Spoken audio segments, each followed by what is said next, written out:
When we die, our soul departs from our body. And the soul goes on a journey that has many stages to it. And for the beginning of this khutbah, I want to focus on one stage of the journey of this soul. And that is when the soul descends into the grave to be reunited with our bodies.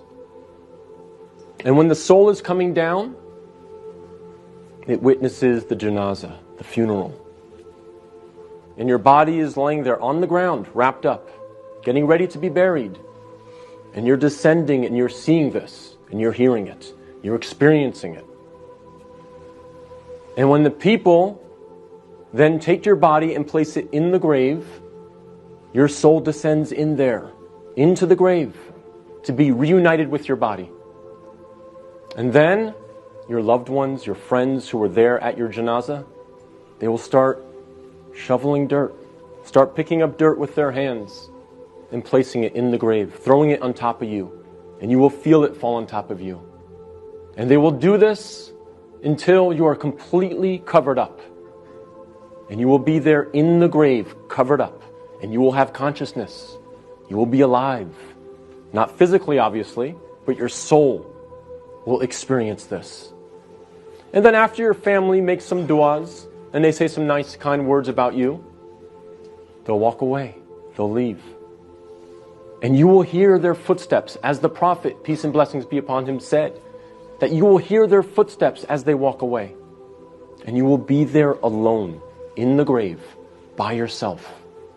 Darkness, silence. What happens at that point? Two angels come to you, Munkar and Nakir. And they ask you three questions.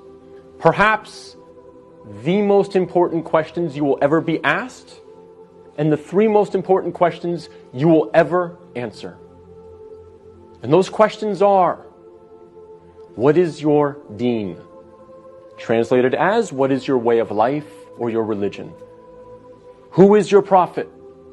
And who is your Lord? Not necessarily in that order, but those are the three questions. And if you answer these questions correctly, all three of them, your stay in the grave will be one of peace. You'll have peace. You'll have pleasure. Until the day of judgment, when the horn is sounded, and you are raised up out of your grave.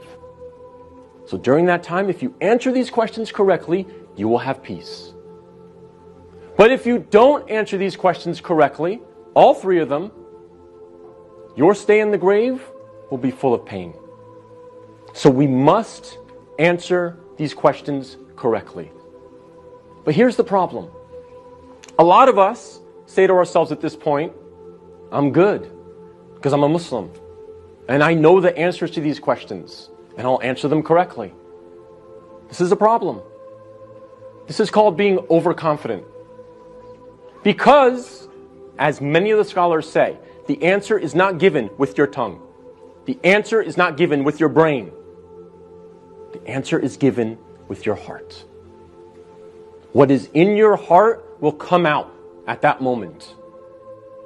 And so if you lived your life not praying, not striving to implement Islam, not striving to understand the Quran to the best of your ability, if you spent your life not really striving to be a Muslim, a true Muslim, trying to practice, then Islam really was not in your heart.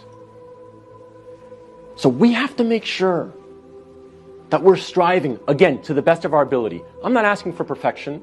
I'm not asking for scholars. I'm not asking for you to be of the best character like the Prophet, peace be upon him, but we must strive for it. So that on that day, when these angels come to us and they ask us these questions, what is in our heart will naturally come forward. The answers, the correct answers will come forth. And not the answers of, I was striving for something other than the pleasure of Allah. So we have to make sure that Islam is in our hearts, not just on our lips, not just in our mind.